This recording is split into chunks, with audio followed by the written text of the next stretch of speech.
नमस्कार मित्रांनो, महाराष्ट्र बोर्डाचा 12वीचा निकाल जाहीर. राज्यात निकाल इतके टक्के लागला आहे. तुमच्या जिल्ह्याचा निकाल किती लागला, तुम्हाला किती पर्सेंट मिळाले हे जाणून घेण्याकरता व्हिडिओ शेवटपर्यंत पहा. चॅनलला आपण सबस्क्राईब केलं नसेल तर चॅनलला सबस्क्राईब करा, व्हिडिओला लाईक करा आणि ही मोठी बातमी आपल्या मित्र व परिवाराला सुद्धा शेअर करायला विसरू नका. तर मित्रांनो, महाराष्ट्र राज्य माध्यमिक व उच्च माध्यमिक शिक्षण मंडळाच्या वतीने घेण्यात आलेल्या 12वीच्या परीक्षेचा निकाल आज अधिकृतपणे जाहीर करण्यात आला. दरवर्षीप्रमाणे यंदाही राज्याच्या निकालात मुलींचंच वर्चस्व गाजवलेलं आहे.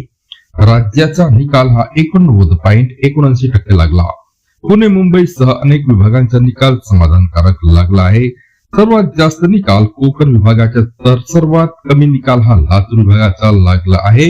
दुपारी 1 वाजता विद्यार्थ्यांना आपली वेबसाईट आहे mahsc.co.in अधिकृत संकेतस्थळावर निकाल पाहता येणार आहे.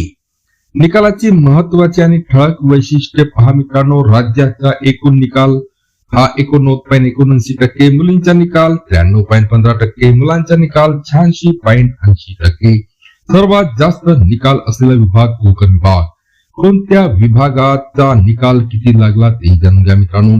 पुणे, नागपूर, छत्रपती संभाजीनगर, मुंबई, कोल्हापूर, अमरावती, नाशिक, लातूर आणि कोकण या 9 विभागातून 14 लाखापेक्षा जास्त विद्यार्थ्यांनी 12वीची परीक्षा दिली होती. यामध्ये कोकण विभागाने आपला दबदबा कायम राखलेला आहे. मुंबई आणि पुणे विभागाचा निकालही चुरशीचा लागलेला आहे. यामध्ये पुणे 91.25%, नागपूर 88.67%, छत्रपती संभाजीनगर 88.68%, कोल्हापूर 89.97%, अमरावती 90.92%, नाशिक 90.72%, लातूर 84.14% आणि कोकण हा 94.14%, मुंबई 90.08%. तुम्ही निकाल कुठे पाहायचा ती लक्षात घ्या मित्रांनो. विद्यार्थी आपला निकाल पुढील प्रमाणे संकेतस्थळावर पाहू शकतात. यामध्ये आपण इथे 3 संकेतस्थळ दाखवलेले आहे. या 3 संकेतस्थळावर तुम्ही आपला निकाल पाहू शकता. तर मित्रांनो, तुम्हाला निकाल कसं पाहायचे ते लक्षात घ्या. या दिलेल्या वेबसाईट वर जा कोणत्याही एका, त्यानंतर HSC एक्झामिनेशन रिझल्ट 2025 या लिंक वर क्लिक करा.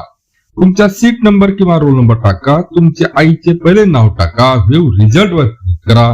तुम्हाला तुमचा निकाल स्क्रीनवर दिसेल. याचा स्क्रीनशॉट किंवा प्रिंट आउट तुम्ही घेऊ शकता.